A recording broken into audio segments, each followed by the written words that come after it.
अगर बीते 5 साल और 4 साल 4 साढ़े 4 साल गुजर गए, हमारे सांसद साहब डॉक्टर जावेद साहब बने हुए रहे, अगर इनके कार्यकाल के कार्य के बारे में बात करेंगे तो मेरे नज़रिए में कोई काम किशनगंज में नहीं दिखता है। कि हर एक चुनाव का मुद्दा में मैंने देखा कि महनगांव किशनगंज का जो ब्लॉक है, उस ब्लॉक में महनगांव, दौला, पिछला और चकला का इतनी बड़ी समस्या नदी कटाव की, जो हजारों एकड़ निजी ज़मीन आज बलवाड़ी मिट्टी बन चुकी है, जहाँ पर खेती नहीं हो रही है। मैंने देखा है जिनका 10-10, 20-20 बीघा ज़मीन रहने के बावजूद भी वो मजदूरी करने के लिए मजदूर है, अपने बच्चों को पढ़ा नहीं सकता क्योंकि उनके खेत बर्बाद हो गए। लेकिन हमारे नेताओं के कान में आज तक जूं तक नहीं जगी। वैसे हमारे सांसद साहब उससे पहले भी जो रहे, हर किसी का एक ही मुद्दा होता है, चाहे अख्तरुल साहब का हो, चाहे मास्टर मुजाहिद साहब का हो, चाहे डॉक्टर जावेद साहब का हो। सब ने यही वादा किया कि इस डैम को बनाया जाएगा, यहाँ का बांध को रोका जाएगा, लेकिन दुख के साथ ये कहना पड़ता है कि आज तक धरातल पर कुछ नहीं हुआ।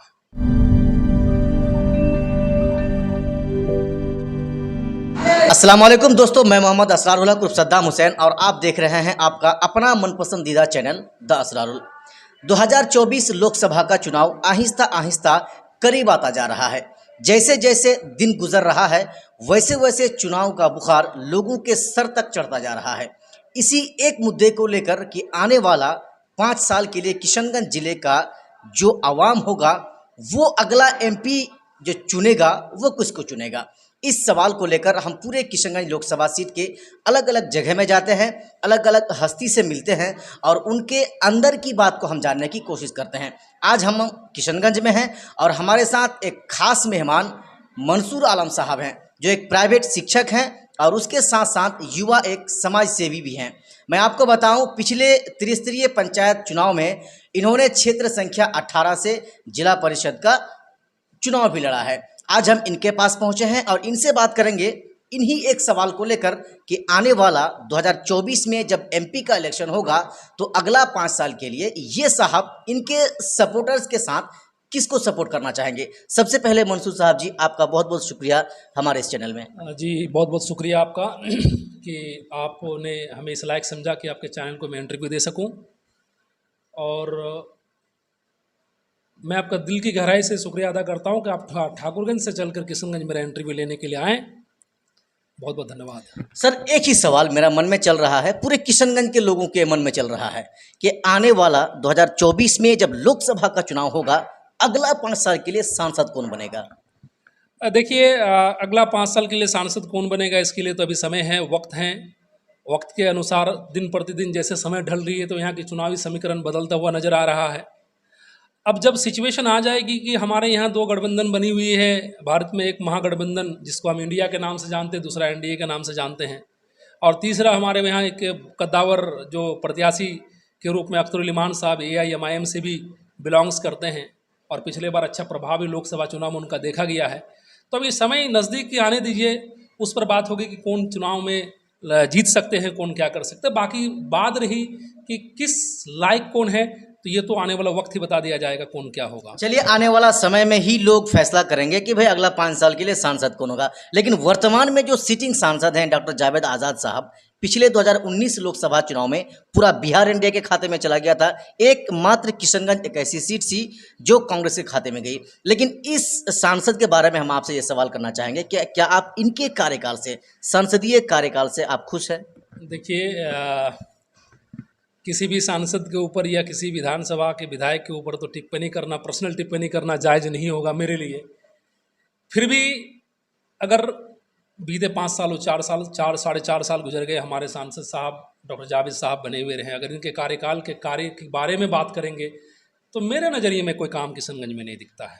हम पर्सनली उन पर अटैक नहीं करेंगे, टीका टिप्पणी नहीं करेंगे, पर विकास के बारे में तो जरूर बोल सकते हैं। आपके आसपास के इलाके में कहीं सांसद के नाम का विकास, शिलान्यास, कहीं पुल पुलिया, सड़क, कहीं कुछ। जी बिल्कुल असरार जी, आपको मैं ये पूरे दावे के साथ बोलता हूँ कि डॉक्टर साहब जो आए, डॉक्टर साहब आने के बाद पूरे किशनगंज के हर एक कोने की बात तो हम नहीं कर सकते, कहाँ क्या काम तो वैसे उनके दिख नहीं रहे हैं।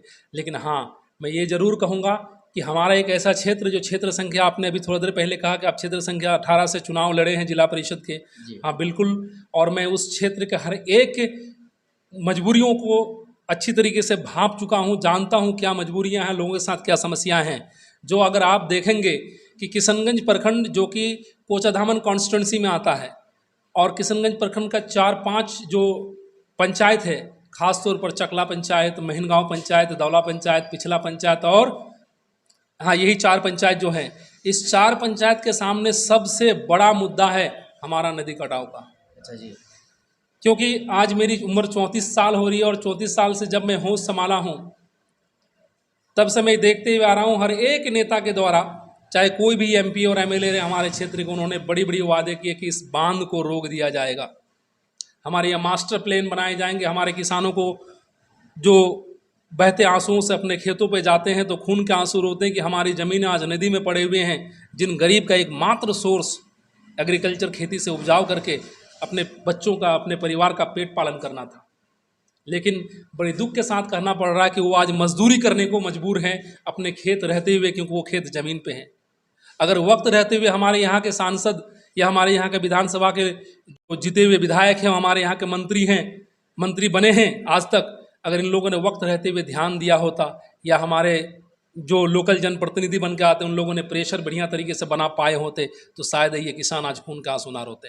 हजारों गांव के हजारों लाखों लोग तबाह हो गए।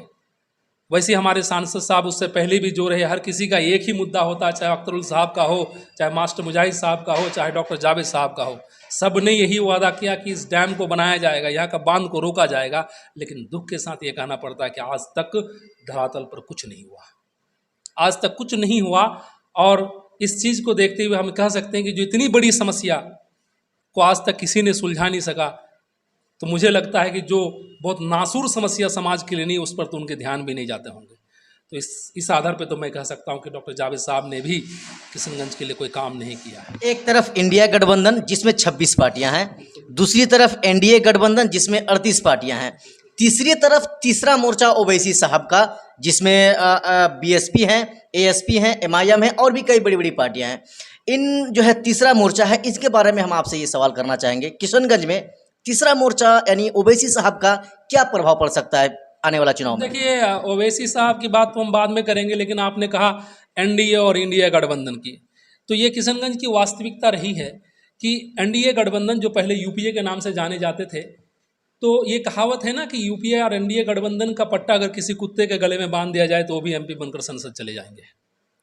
और दूसरी बात, एक हमारे यहाँ सुरजापुरी में कहावत है कि नी नानी तो नाती भतार, सुने ना आपने, नी नानी तो नाती भतार। मतलब हमारा यहाँ का लोकसभा का ये सिचुएशन रहा है कि जब कभी भी लोकसभा की चुनाव हुई है तो सोशल मीडिया में और सब प्लेटफॉर्म में तो देखा गया कि कोई और पार्टी व्रत बना रही है, कोई और कुछ कर रहे हैं, लेकिन लास्ट में यूपीए को ही वोट जाती है, क्योंकि तब लोग यही बात करते हैं कि हमारा की लोकल लीडरों को देखे वोट दो, हमारा तो राहुल गांधी को देखे वोट दो।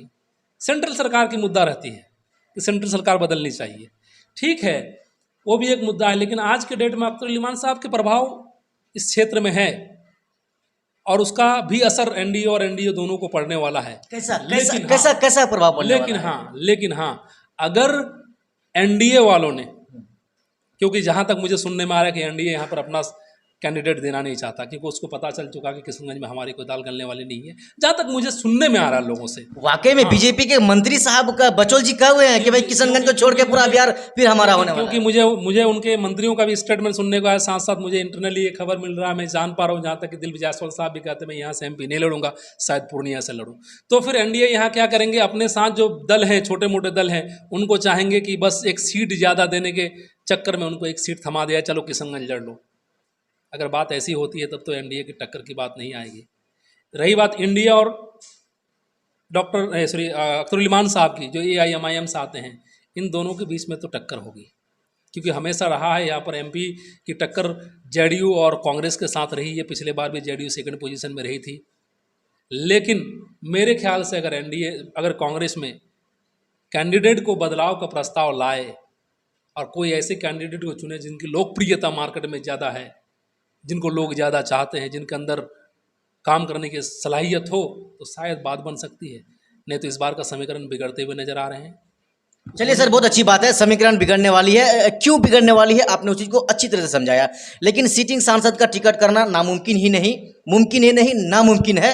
जिस तरह से एक बहुत ही अच्छा फिल्म का एक डायलॉग है, हालांकि सांसदों का, विधायकों का टिकट कटता है, लेकिन यहाँ की टिकट कटे ऐसा संभव नहीं लग रहा है। चलिए अब हम आपसे एक और सवाल करना चाहेंगे। जैसे आपने कहा कि भाई यहाँ के लोगों का समीकरण है कि जो है लास्ट में यही होता है कि भाई कांग्रेस को वोट दो, नहीं तो बीजेपी जीत जावे। लेकिन उसी सवाल के जवाब में ओवैसी साहब कह रहे हैं कि आप लोग ऐसा ना सोचिए कि कांग्रेस को दो नहीं तो बीजेपी जीत जाएगी। हम आए हैं ओवैसी, हम मुसलमान और दलितों के हित की बात करते हैं। आप लोग उस मजबूरी में कांग्रेस को ना दीजिए, मुझे दीजिए, मैं आपकी आवाज़ को उठाऊंगा। ये ओवैसी का कहना है, आप क्या कहना चाहेंगे? देखिए, आम जनता के लिए मजबूरी कुछ भी नहीं होता, मजबूर नेता बनाता है। अच्छा।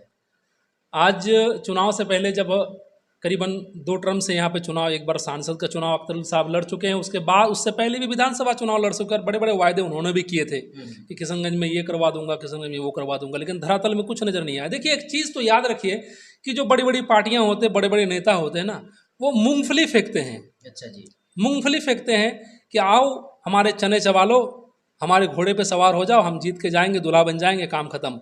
देखिए, एक चीज़ होता है, कोई भी अगर ये कहता है कि मैं ये कर दूंगा, वो कर दूंगा, तो उस पर विश्वास करना बेकार है। क्योंकि देखा गया है कि अक्सर, मैंने आपको थोड़ी देर पहले कहा कि हर एक चुनाव का मुद्दा में मैंने देखा कि महनगांव किशनगंज का जो ब्लॉक है, उस ब्लॉक में महनगांव, दौला, पिछला और चकला का इतनी बड़ी समस्या नदी कटाव की, जो हजारों एकड़ निजी ज़मीन आज बलवाड़ी मिट्टी बन चुकी है, जहाँ पर खेती नहीं हो रही है। मैंने देखा है जिनका 10-10, 20-20 बीघा ज़मीन रहने के बावजूद भी वो मजदूरी करने के लिए मजदूर है, अपने बच्चों को पढ़ा नहीं सकता क्योंकि उनके खेत बर्बाद हो गए। लेकिन हमारे नेताओं के कान में आज तक जूं तक नहीं जगी। खाना पूर्ति के लिए 2-4 बोरियां डलवा देते हैं, जैसे चुनाव आता है वो कहता है इस बार मैं दावे के साथ कहता हूँ इस बांध का काम करवा दूंगा। तो ऐसे वादा का कोई मायने नहीं रखता राजनीति में। असल में जीतने के बाद कौन काम करता है ये मायने रखता है। वीडियो के एंड में सर, आप जिस क्षेत्र से चुनाव लड़े, क्षेत्र संख्या 18 से, और वहां के बारे में ही आपने कहा कि एक बहुत बड़ा समस्या है नदी कटान को लेकर, लेकिन वहां से जो अभी जिला चेयरमैन हैं, साहिबा हैं नुसरत महजबी जी, उनकी तरफ से उसी बांध को लेकर कोई प्रक्रिया है, कोई प्रतिक्रिया वो दे रही हैं, कोई काम उनकी तरफ से हो रहा है या नहीं हो रहा है? देखिए, मैंने पहले भी कहा कि जब नेता लोग छोटे लेवल पे नेतागिरी करता है तो वायदे तो बहुत बड़े होते हैं, जब बड़े स्तर पे पहुंच जाते हैं तो फिर वही मूंगफली वाली कहानी आ जाती है जो हमारे विधायक और सांसद के द्वारा होता है। मोहतरमा साहिबा ने तो वायदे किए थे कि बांध पर काम करूंगा, इंटरनली उन्होंने कितना क्या किया ये तो मुझे नहीं पता, लेकिन आज तक उस चीज़ पर कोई काम नहीं हुई। मैंने कहा जो शुरू से ही एक काम होते आया है, जब जब बाढ़ की परिस्थिति आती है, बारिश की मौसम आती है, तो खाना पूर्ति के नाम पर बोरियां लगा दी जाती है। इससे कभी कोई निराकरण नहीं हो सकता, इससे कभी कोई धरातल पर काम हो ही नहीं सकता। वहाँ का मुद्दा है कि इतनी बड़ी कटाव को रोकने के लिए परमानेंट वहाँ डैम बनाया जाए, परमानेंट बांध बनाया जाए। इस पर कोई काम नहीं कर रहा है, चाहे वो हमारी चेयरमैन साहिबा हो, चाहे वो हमारा विधायक जी हो, चाहे हमारा एमपी साहब हो। ये बहुत बड़ा दर्दनाक बात है कि इतनी बड़ी आबादी वाली एक क्षेत्र जहाँ 4 पंचायत तबाह व बर्बाद हो रहे हैं, वहाँ पर कोई लोग भी ध्यान नहीं दे रहे, बस चुनाव के टाइम पर अपना मुद्दा बना लेता है। तो अब लोग भी समझ चुका है इस मुद्दे पर किसी को अब चुनने वाला है नहीं।